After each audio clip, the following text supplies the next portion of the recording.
আসসালামু আলাইকুম সবাইকে। আজকে গাজরের হালুয়ার রেসিপি নিয়ে চলে আসলাম আপনাদের মাঝে। গাজরের হালুয়া সুস্বাদু আইটেমের মধ্যে একটি, যেটি আমাদের খুব পছন্দের একটি খাবার। গাজরের হালুয়ার ফাইনাল লুকটি আপনারা অবশ্যই দেখতে পাচ্ছেন এবং এটা খেতে অত্যন্ত সুস্বাদু হয়েছিল। গাজরের হালুয়ার জন্য এখানে 1 কেজি গাজর নিয়ে নিয়েছি এবং এটা অত্যন্ত চিকন করে আমি কুচে নিয়েছি। কোচার জন্য এখানে আমি বড় একটি পাতিলা ব্যবহার করেছি যাতে কোচার সময় আমার কোনো সমস্যা না হয়, এবং এটা অত্যন্ত চিকন করে কুচে নিয়েছি এবং অবশ্যই খেয়াল রাখতে হবে এটা যাতে এতটুকুই চিকন হয়। আমার কোচা কমপ্লিট এবং এগুলো এখন আমি একটি বাটিতে নিয়ে নিব। এরপর পাতিলটা আমি চুলায় দিয়ে নিলাম এবং পরিমাণ মতো ঘি গরম করে নিলাম।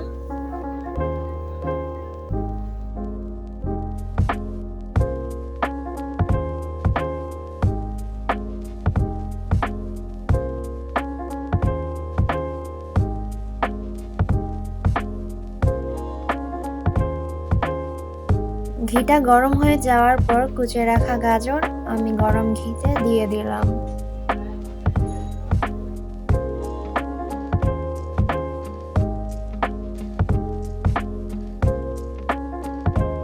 এরপর এটিকে হাই হিটে রাখতে হবে যাতে পানি উঠে না যায়। অবশ্যই পানি ওঠার দিকটি খেয়াল রাখতে হবে।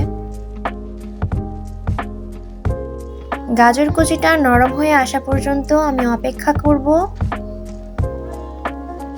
এবং নরম হয়ে আসলে এখানে আমি পরিমাণ মতো চিনি দিয়ে দিলাম এবং চিনিটা ভালোভাবে নরম হয়ে যাওয়া গাজরের ভেতর মিশিয়ে দিলাম।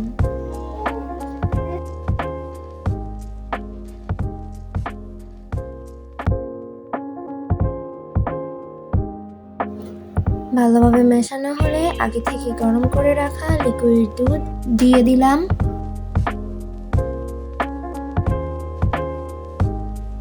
হালুয়া তৈরি করার সময় অবশ্যই খেয়াল রাখতে হবে যাতে হালুয়াটা হাই হিটের মধ্যে থাকে, নয়তো পানি উঠে যাবে।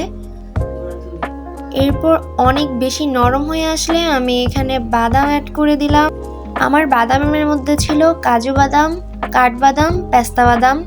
এরপর আমি গুঁড়া দুধ অ্যাড করে দিলাম। এরপর এটাকে ভালোভাবে নাড়তে হবে, খুব বেশি নাড়তে হবে যাতে এটা পুড়ে না যায়, লেগে না যায়। এভাবেই হালুয়াটিকে অনবরত নাড়তে হবে। এরপর আমি কিশমিশ অ্যাড করে দিলাম যা হালুয়ার স্বাদ আরো বৃদ্ধি করে।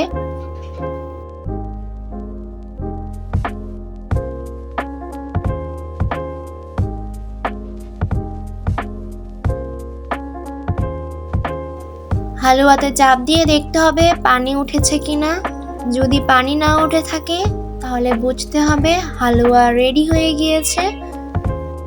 আমিও এইভাবে পরীক্ষা করে দেখলাম, আমার হালুয়াতে পানি ওঠেনি এবং আমি বুঝতে পারলাম আমার হালুয়া তৈরি হয়ে গিয়েছে। এরপরে হালুয়াটিকে নামিয়ে নিলাম এবং বাদাম দিয়ে পরিবেশন করলাম। তো আজকে এই পর্যন্তই। ভালো লাগলে অবশ্যই লাইক, সাবস্ক্রাইব করবেন।